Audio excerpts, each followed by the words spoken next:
175 años hace que abrió sus puertas por primera vez. El Teatro Principal de Santiago de Compostela está de aniversario.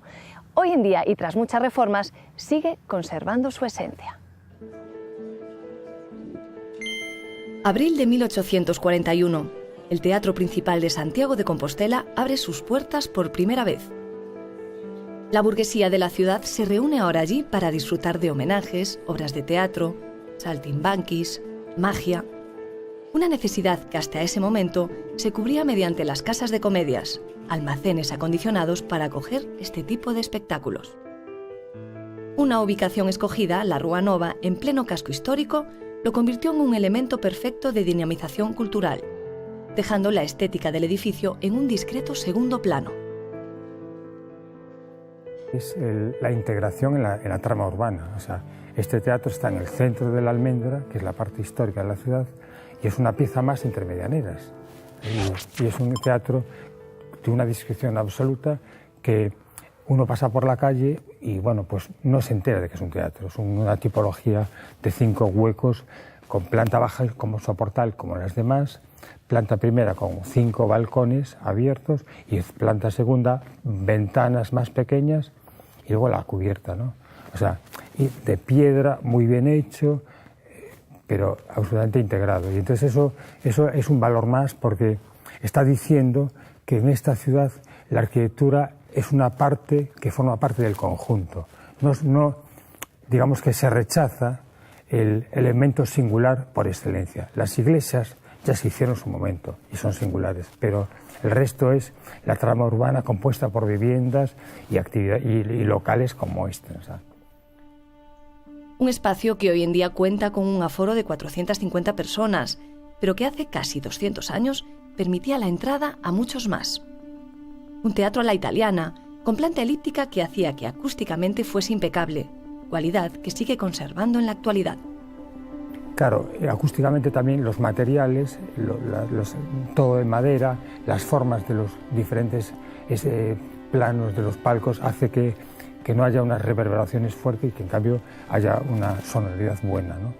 Además, el techo, que es un techo plano, tiene algo que yo vi en uno de los arreglos que hicimos, vi que la superficie del techo tiene una lámina de corcho que luego está pintado con la decoración que tiene, o sea que es un corcho que se puso en el año 88 de forma excelente, con lo cual acústicamente es único.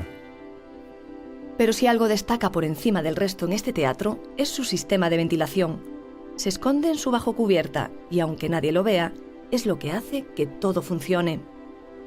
Pasaban muchas horas fumando, bebiendo, con lo cual la ventilación es un tema que nunca se habla, pero venía por este aparato que luego podemos ver, que es una especie de cabina de madera fantástica en el bajo cubierta, que utilizaba el sistema natural de las ventanas del fallado, de las buhardillas, para ventilar. Y también en la parte de atrás del gallinero había unas ventanas que daban también a este espacio y por aquí se ventilaba. En 1915 se produce el primer gran cambio del Teatro Principal. Isaac Fraga, empresario dedicado a la implantación de los cines en Galicia, toma el control del teatro compostelano, introduce el cine y con él la calefacción. Aparecen los primeros grandes cambios estructurales. El Ambigú pasa a ser la sala de los proyectores de cine. Desaparece así ese pequeño centro de reuniones para los descansos de los espectáculos. La sala de fiestas se esfuma, el patio de butacas se transforma. Este plano, el patio de butacas, el plano se ponía a nivel del escenario y todo él era un espacio, un salón social. 70 años después de su conversión en cine, el Teatro Principal tiene que cerrar sus puertas porque no cumple las normativas de seguridad necesarias para mantenerlo abierto. El ayuntamiento coge las riendas del edificio y se acoge a un Plan Nacional de Rehabilitación de Teatros. Basó la idea de esta reforma en el respeto escrupuloso a lo que era el origen del teatro y reconstrucción, digamos, de los espacios y del aspecto fundamental, tanto en fachada como en el interior. Y mantienen su sistema de ventilación de 1841. Bueno, es importante considerar el sistema de ventilación, primero, porque es un homenaje a la memoria del teatro, y segundo, porque todavía funciona bien. O sea que alguna vez falló el mecanismo, que luego vamos a ver, que se introdujo hace 20 años el mecanismo de ventilación y entonces recurrimos al sistema original, que es abrir las ventanas, abrir las puertas y funcionaba. 175 años después, mezcla lo tradicional con lo moderno. Parte de este aire sucio se va afuera y parte se vuelve a meter y se vuelve a introducir aquí. Debajo del piso, del patio de butacas, hay un espacio por el que entra el aire nuevo. Y ciertas costumbres quedaron atrás. Dentro de este teatro, como decíamos, se juntaba todo el mundo de la sociedad. El patio de butacas donde estaba y los palcos principales del primer piso eran la clase aristocrática y las clases nobles que entraban por la puerta principal y no tenían, digamos, que unirse a las clases normales, a las clases de los pisos de arriba. El gallinero, en principio, incluso era una zona restringida a las mujeres.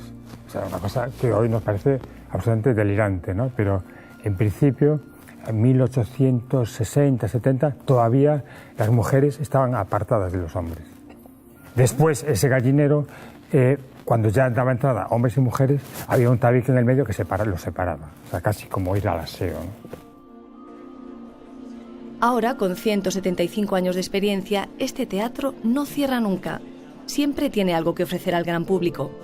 Cine Europa en el mes de noviembre, festivales de jazz, conciertos, danza, obras de teatro. Incluso la banda municipal de la ciudad actúa allí todos los domingos. Se llena todos los días. Incluso la banda también hace cosas con títeres para niños y cosas de esas. Entonces aún se llena más, que siempre hay problema ahí que nos quedamos sin sitio. Con tanto trasiego, el principal necesita un mimo especial y el encargado de que no le falte de nada es el Consorcio de Santiago. Bueno, justo ahora mismo pues tenemos un proyecto de evitar unas humedades de unos canales muy potentes que hay y renovación de todo el cuerpo escénico, ¿no? O sea, a algún nivel pues vamos a cambiar la cámara negra, a inifugar la estructura metálica que se hizo en el año 88 y reparar las piezas que forman la concha acústica y demás elementos de la caja escénica, ¿no? Pero no todo se puede controlar. Una vez que el espectáculo llega al escenario, puede pasar de todo. Sí, hay veces, ¿no?, que de esto de antes de empezar, por ejemplo, como te comentaba, con el Diego El Cigala, ¿no?, tendríamos que empezar y empezaba, imagínate, el concierto a las 8:30. Y entonces siempre dejamos 5 minutos de cortesía, ¿no?, que decimos. Bueno, cortesía para unos, descortesía para otros. Entonces le estamos diciendo al productor, mira que tiene que salir ya. Y nos decía, no, él elige cuando sale. Entonces estábamos por ahí todos esperando, ¿va a salir, no va a salir? Ya la gente pateando en el suelo, ¿sabes? Y claro, ¿ahí qué haces? Estamos esperando ahí, cuando le apetezca salir, venga. Y cosas así. También después a telón cerrado, de que falla algo en el último momento. Cosas del directo, tenemos que ir rápido y a solucionar, y que el público no se dé cuenta. Pero el telón siempre se abre.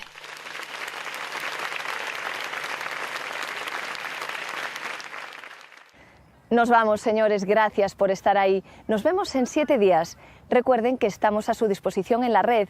Les dejamos con nuestras propuestas culturales por si deciden venir a visitarnos en las próximas semanas.